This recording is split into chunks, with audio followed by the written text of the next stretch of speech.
Ô, Duda, Hum. é um terror instalado, né, provocado pelo Hamas. E Hamas não tem a menor, não tem, pelo menos nesse momento, não quer, basicamente, não tem qualquer tipo de conduta humanitária para libertar reféns. Né? Ele quer, de fato, utilizar os reféns como escudos humanos, não é isso, querido? Boa tarde. Foram pouquíssimos casos de reféns libertados, num número muito maior aí de 240. Agora não é só uma guerra Hamas e Israel, Wilson, essa notícia que você leu há pouco sobre um míssil que foi detido no Mar Vermelho, mostra que essa guerra é mais ampla que o Hamas. Para começar, foi o Irã que deu essa ordem para o Hamas atacar Israel, e o Irã também deu a ordem para os Houthis no Iêmen atacar Israel, para o Hezbollah do Líbano atacar Israel, milícias também xiitas no Iraque e na Síria para atacarem Israel. Então, Israel está sendo atacado de todos os lados. Há uma escalada também da parte do Irã, né? Então, por isso que a gente vê aí mais como um conflito. Para entender esse conflito, a gente não pode só olhar a relação Israel e faixa de Gaza, ou Israel e Hamas. Ele é uma questão regional, como a gente está vendo aí. É uma questão muito mais ampla, né, o Duda, porque não se trata apenas de uma relação bilateral, né? E é um conflito que ele tem a capacidade, ele pode inclusive ampliar essas fronteiras de Israel, né? Então, a gente tem que olhar isso com muita calma, porque não é algo simples, né? Não é algo absolutamente fácil. E deixa eu aproveitar, agora sim, estamos aí com o embaixador de Israel conectado com a gente. Embaixador, seja muito bem-vindo ao Meio Dia em Brasília. Bom dia a vocês também. Oi, embaixador, boa tarde. Boa tarde. Embaixador, eu quero começar essa conversa basicamente falando sobre essa disputa, né, de narrativas. Né? O Hamas tenta colocar na sociedade, tenta impor para a sociedade que Israel tem excedido nas respostas. Mas Israel parte de uma outra premissa, que qualquer resposta nesse sentido ela é proporcional ao ataque inicial do Hamas. De fato, é isso, embaixador, quer dizer, hoje Israel basicamente só responde a uma provocação desnecessária daquele grupo terrorista? Eu não sei qual é uma resposta proporcional para este ataque de Hamas. Quando Hamas infiltrou Israel, atacou mais de 20 cidades, aldeias, kibbutzim, civis, mataram pessoas, bebês, decapitaram, estruparam. Não sei qual é uma resposta proporcional. E tem que entender também uma coisa assim. Israel defende seus civis. Israel construiu em cada casa lá um quarto fortificado contra foguetes que saem de Gaza. Israel desenvolveu um sistema para proteger, sistema de Iron Dome, mísseis, contra as raquetas de Hamas, para defender seus civis e instalações e vida lá. E no lado do Hamas, no lado de Gaza, elas atiram por dentro de população civil. Agora, o que elas pensavam que vai acontecer? Digamos, elas saberam que Israel vai agir e vai agir contra essas fontes de lançamentos. Esses lançamentos, elas localizaram entre casas, hospitais, escolas. Então, saberam que a reação israelí vai ser dura por causa de tamanho e de natureza cruel da atividade de ataque deles, mas ainda fizeram este ataque e pensaram que Israel vai parar, ou que o mundo vai parar Israel e reagir. Isso é uma coisa que não queremos atingir, criar danos para civis lá, mas não tem outra opção por causa de método de operação do Hamas, que atua por e esta coisa que aconteceu lá não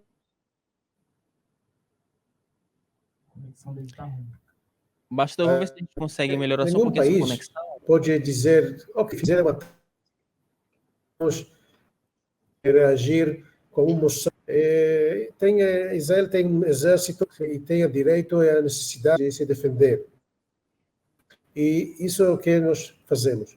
Agora, para defender, não só no curto prazo, mas também no médio e longo prazo, temos que tratar este problema militar do Hamas continuar a viver da fronteira, esperando para outra oportunidade de fazer de massacre em civis israelenses, mais de 1.400 pessoas que morreram lá. Então, isso é a resposta em si. Não quero agora falar sobre os números, porque que saem do lado palestino nem sempre é verdade, e vimos isso no caso deste hospital que foi bombardeado pela Jihad Islâmica e Israel foi acusado. Então, nós tentamos evitar danos para a população civil lá em Gaza. Hamas, de outro lado, tenta ampliar os danos para a população civil e para as cidades de Israel, ainda continua a mandar lançar foguetes, mísseis contra Israel e desde o início. Então, parece que a única coisa que não falta lá na faixa de Gaza, mísseis e foguetes. Embaixador, deixa eu até aproveitar e antes de passar para o Duda Teixeira, eu vou convidar você que está no chat, se você tiver perguntas para o embaixador de Israel, por favor, fique à vontade. Eu vou ler a pergunta aqui no ar, então fiquem à vontade, podem questionar o embaixador de Israel. Duda Teixeira, com você.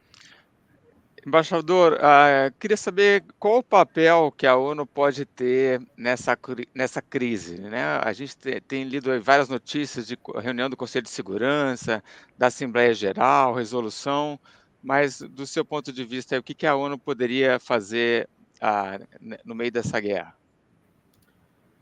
A ONU, nesse sentido, pode fazer coisas, seja no Conselho de Segurança, que é um órgão mais com mais possibilidade de receber decisões práticas, ou de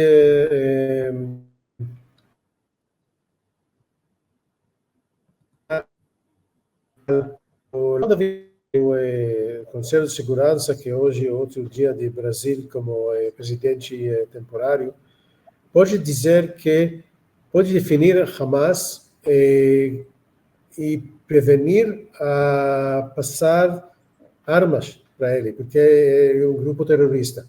Pode definir o Hamas como grupo terrorista, que é uma coisa que não foi feito até agora, e pode chamar a evitar abastecimento militar, digamos, deste grupo.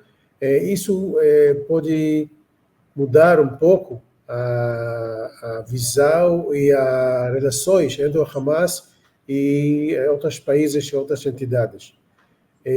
Acho que depois das coisas que a Hamas fez, não há dúvida que isso é uma organização terrorista. Lá tem países que, por contas deles, não aceitam, e isso é uma coisa que não é só, tem que fazer, não é só os assuntos entre Israel e o Hamas, mas também entre os outros membros do Conselho de Segurança. Então, acho que pode fazer mais e deve fazer mais nesse sentido. Embaixador, tem duas perguntas aqui que eu quero compartilhar com o senhor. Uma do Luciano Vieira, perguntando qual é a visão de Israel sobre as atitudes tomadas até agora pelo Brasil nesse conflito, tá?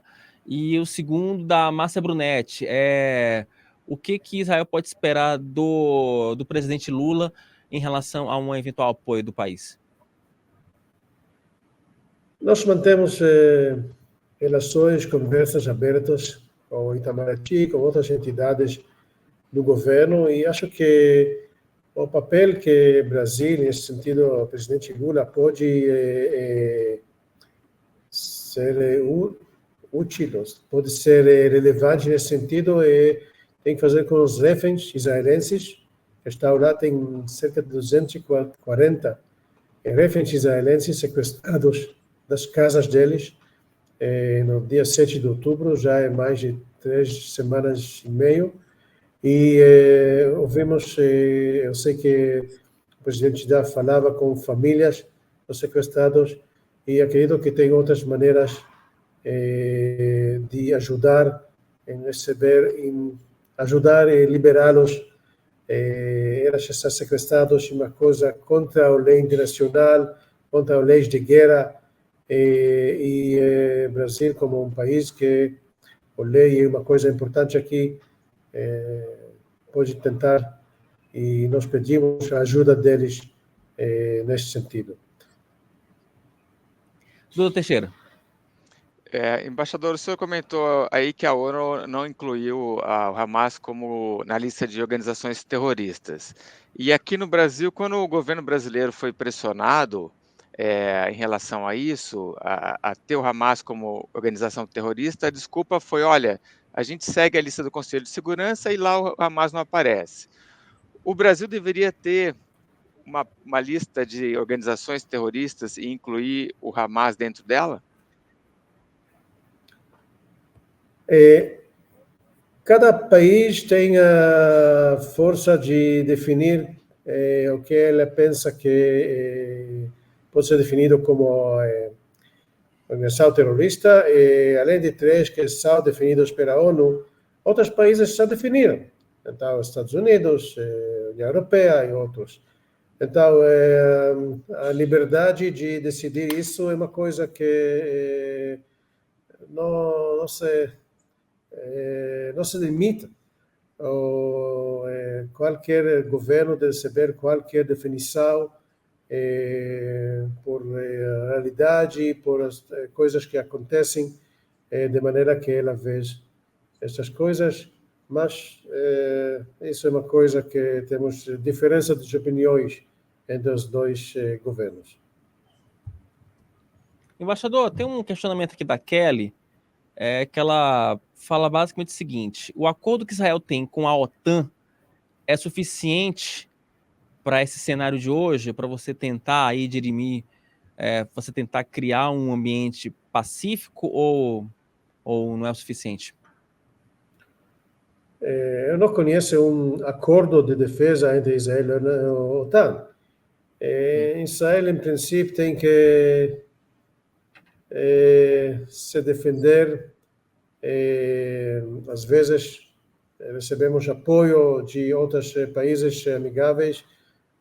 Tem lá 2 navios dos Estados Unidos, talvez outros, que estão lá para deter os iranianos e os libaneses, digamos, Hezbollah, de entrar nesta guerra.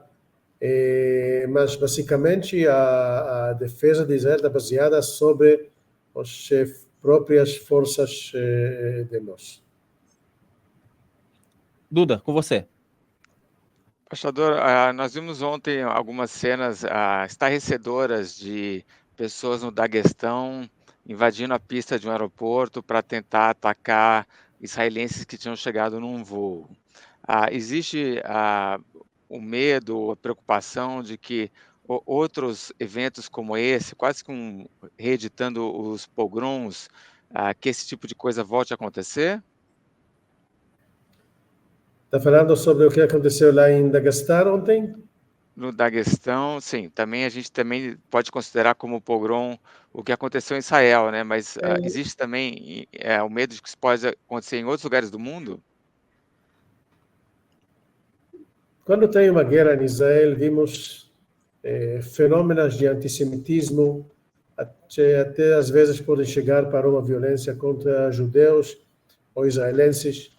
em alguns lugares no mundo, e vimos isso também aqui em Brasil, espero que não de uma maneira violenta, mas mais casos antissemitas neste sentido. Nesta época, quando a tensão está mais alta em Israel, ou tem conflito entre Israel e Hamas, neste caso, tem mais pessoas antissemitas que durante talvez tempos normais não ouvimos, não sabemos que estão lá, elas saem e a voz delas está ouvindo.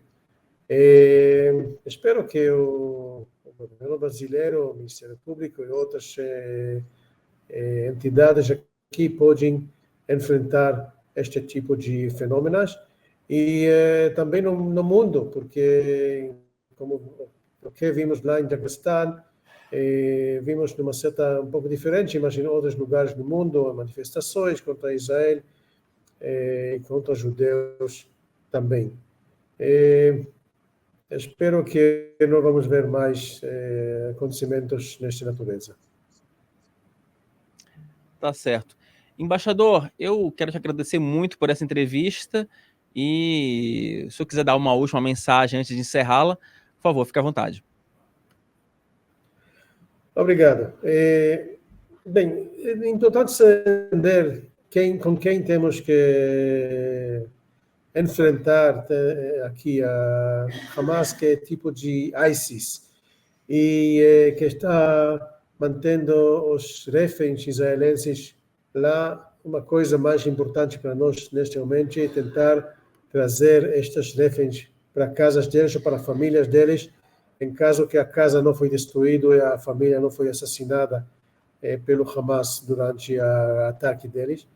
E entender que a situação lá na faixa de Gaza não pode continuar como Hamas o líder do faixa de Gaza, porque isso não vai dar oportunidade, seja para israelenses ou para palestinos, viver lá em paz dos dois lados da fronteira. Podemos criar um tipo de convivência lá, podemos criar um tipo de paz, mas não só a liderança do Hamas e a natureza deste regime atual. Muito obrigado pelo tempo, pela entrevista, e espero que em breve podemos falar sobre outras coisas mais sem dúvida nenhuma. felizes. Embaixador, obrigado pela sua participação, obrigado pela sua presença. Espero contar com a sua presença aqui em outras edições do Meio Dia em Brasília. Obrigado a vocês. Boa tarde. Buda Teixeira, obrigado também pela participação e até a próxima. Amanhã, com certeza, eu vou te sugar para você trazer mais detalhes sobre a guerra lá em Israel. Grande abraço, mestre. Tchau, gente. Abraço. Obrigado, embaixador.